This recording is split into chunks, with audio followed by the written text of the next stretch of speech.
Good evening. భారతదేశ ప్రజలందరికీ నా వందనాలు.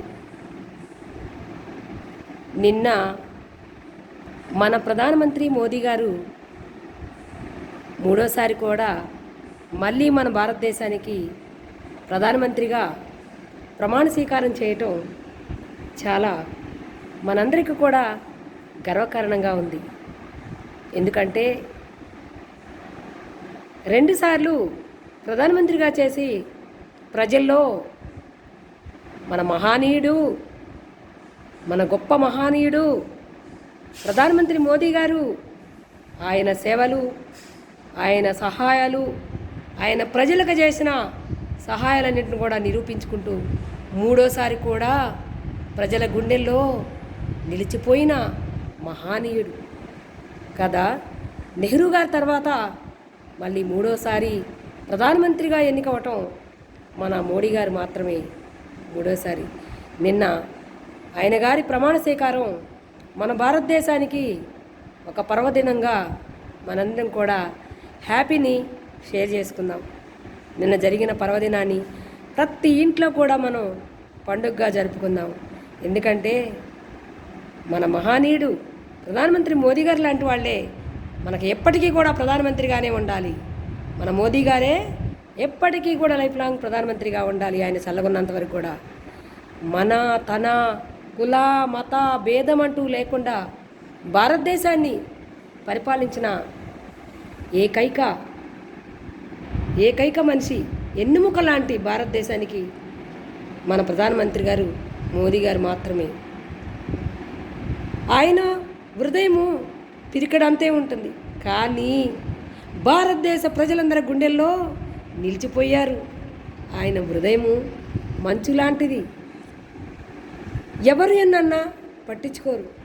నా భారతదేశం, నా ప్రజలు అనుకుంటూ ఎప్పుడు కూడా ఆయన నిద్రపోతూ కూడా నా ప్రజలు, నా దేశం, నా దేశానికి నేను పౌరసత్వాన్ని కలిగించాలి, నా దేశ పౌరులందరూ బాగుండాలి, నా దేశం డెవలప్ అవ్వాలి, నా దేశం ఎప్పుడు కూడా శాంతియుతంగా ఉండాలి అని ఆలోచించే ఏకైక ప్రధాని మన భారత ప్రధాని మోదీ గారు మాత్రమే. మన భారత ప్రధాని గారు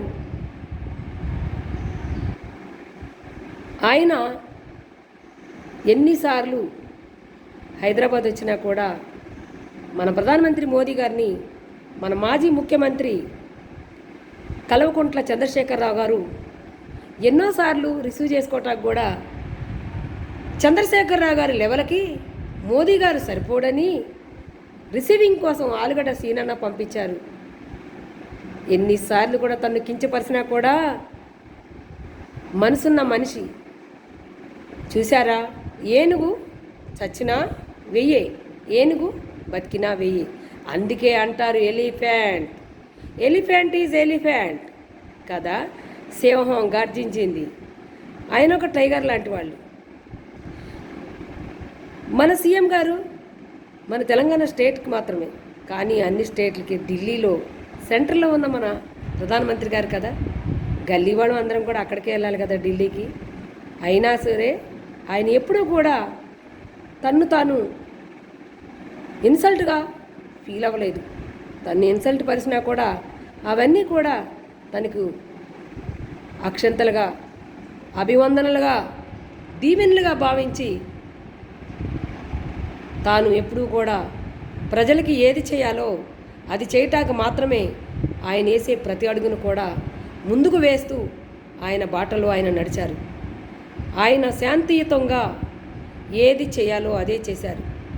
ఎప్పుడు కూడా తనలో చిరునవ్వు తప్ప కోపాన్ని రాలేదు ఆ మహానీయుడు. కానీ మన ప్రధానమంత్రి మోదీ గారిని ఇన్సల్ట్ చేస్తుంటే టీవీల దగ్గర కూర్చొని చూస్తూ కళ్ళల్లో నీళ్లు కాదు రక్తాలు కారినాయి. నేను ఏడ్చాను, కానీ పబ్లిక్లో లక్షలాది మంది ప్రపంచం మొత్తం చూసేలాగా బోరుని ఏడ్చిన ఒక మహా గొప్ప వ్యక్తి ఒక్కడు సూర్యుడు లాంటి వాడు మా బండి సంజన్న. అదే స్టేజ్ మీద నుంచొని అయ్యో ఎందుకు తిడుతున్నారు ఈ మహానుభావుని, మీకు చేసినది ఏ పాపం ఉంది, ఎందుకు తిడుతున్నారని బోరు బోరును కూడా వేడ్చున్నారు. అయినా సరే సంజన్న ఏడుపుని కూడా ఇన్సల్ట్ చేశారు. ఎప్పుడు కూడా ఓర్పు సహనముతో ఉన్నవాళ్ళు ఖచ్చితంగా పిరమిడ్ని ఎక్కుతారు అని ఆనాడు పెద్దలు చెప్పారు కదా. అలానే మన ప్రధానమంత్రి మోదీ గారు ఓర్పు సహనము ఈ రెండింటినే ఆయుధాలుగా మార్చుకొని తను మూడోసారి కూడా భారతదేశం ఉలికిపడేలాగా మళ్ళీ ప్రధానమంత్రి అయి ప్రజల గుండెల్లో అందరికీ సంతోషాన్ని వెదజల్లారు. ఆకాశానికి చంద్రుడు ఎంత వెలుతురునిస్తారో మన భారతదేశానికి మోదీ గారు గెలవటం మనకు ఒక చందమామ లాంటి వారు, అంతా వెలిగే. ప్రతి ఒక్క ఫ్యామిలీలో కూడా ఆనందమే ఆనందం. మేము ఎంటైర్ మా ఫ్యామిలీలో అయితే నా ఓన్ బర్త్డేకి నేను ఒక్కదాన్నే సంతోషిస్తా. కానీ మోదీ గారు ప్రధానమంత్రి అవ్వటం భారతదేశం మొత్తం కూడా గర్వపడింది.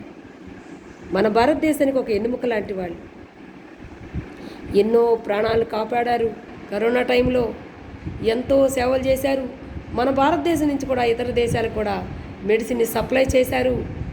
కరోనా ఫ్రీ వ్యాక్సినేషన్ అందించి అందరినీ జేసీబీలతో పూడ్చిపడుతుంటే చావుల్ని ఆపి ఈ రోజున అందరూ బ్రతికుండి స్టేజీల మీద ఉండి మోదీ గారిని కొంతమంది తిడుతుంటే కూడా చిరునవ్వుతోనే ఆయన వదిలేశారు, విని కూడా వదిలేశారు. చూసారా, నిండుకుండా ఎప్పుడు కూడా తొలకదు, ఓటి బిందె మాత్రానికే చప్పుడు వస్తుంది.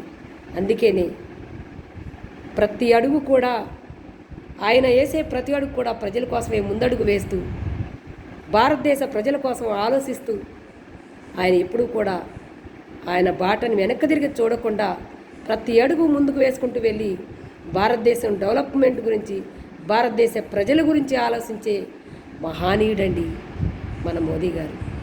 నిన్న ఆయన ప్రమాణ స్వీకారం మన దేశానికి చాలా గర్వకారణంగా ఉంది. మన ప్రధానమంత్రి మోదీ గారు ఇప్పుడు చేసింది కాదు ప్రజలకి సహాయం, ఇంకా చాలా మంచి పనులు ఇప్పుడు చేస్తారు. 10 years ముందు చేసిన పనుల కంటే ఇప్పుడు ఇంకా ఎక్కువ పనులు ప్రజలకు సహాయం చేసి పేద ప్రజలను ఆదుకొని ప్రతి ఒక్కరికి కూడా అన్నీ కూడా సదుపాయాలు అందించడానికి మన ప్రధానమంత్రి గారు ముందుకు వస్తారు. మన ప్రధానమంత్రి గారికి నా నీ అని పేదరికం కూడా తెలియదండి. చాలా చాలా గొప్ప వాల్యుబుల్ పర్సన్ అండి. దయచేసి భారతదేశ ప్రజలందరూ కూడా ఒక్కసారి మీరందరూ కూడా ఇప్పుడు ప్రధానమంత్రి గారికి అవకాశం ఇచ్చారు, మూడోసారి కూడా గెలిపించారు కదా, ఈ పరిపాలన చూడండి ఎంత చక్కగా ఉంటుందో. మరొకసారి కూడా ఏకధాటిగా మన ప్రధానమంత్రి గారు మళ్ళీ కూడా ప్రధానమంత్రిగా ప్రమాణ స్వీకారం చేస్తారు. మళ్ళీ నెక్స్ట్ 5 years తర్వాత కూడా ఇటువంటి గొప్ప అవకాశాన్ని అందుకోగలిగిన మహానీయుడు. ఎవరు ఏమన్నా కూడా ముళ్ళు గుచ్చుకుంటుంటే కూడా తీసుకుంటూ పక్కనేసుకుంటూ వెళ్ళిపోయారు. ఈ దారిలో ముళ్ళు ఎందుకుంది అని చెప్పి క్వశ్చన్ చేయని మహానీయుడు మన ప్రధానమంత్రి మోదీ గారు మాత్రమేనండి. ప్రజలందరూ మీరందరూ కూడా గుర్తించుకొని మన ప్రధానమంత్రి గారికి నిన్న జరిగిన ప్రమాణ స్వీకారం మనందరం కూడా ప్రతి ఇంట్లో కూడా ఒక పర్వదినంగా భావించి ప్రతి ఒక్కరం కూడా గర్వకారణంగా మనం సంతోషాన్ని వ్యక్తం చేద్దామని మీ అందరినీ పేరు పేరున నేను మీ సోదరిగా, మీలో ఒక సోదరిగా, ఒక కార్యకర్తగా మిమ్మల్ని అందరినీ కూడా నేను నా సంతోషాన్ని తెలుపుకుంటూ మీరు కూడా కంగ్రాట్స్ చెప్తారని మన ప్రధానమంత్రి గారికి మీరందరూ కూడా కంగ్రాచులేషన్ ప్రతి ఒక్క కుటుంబం నుంచి కూడా మీరు ట్విట్టర్లో పంపిస్తారని మీ అందరినీ నేను వేడుకుంటున్నానండి. జై హింద్, జై భారత్.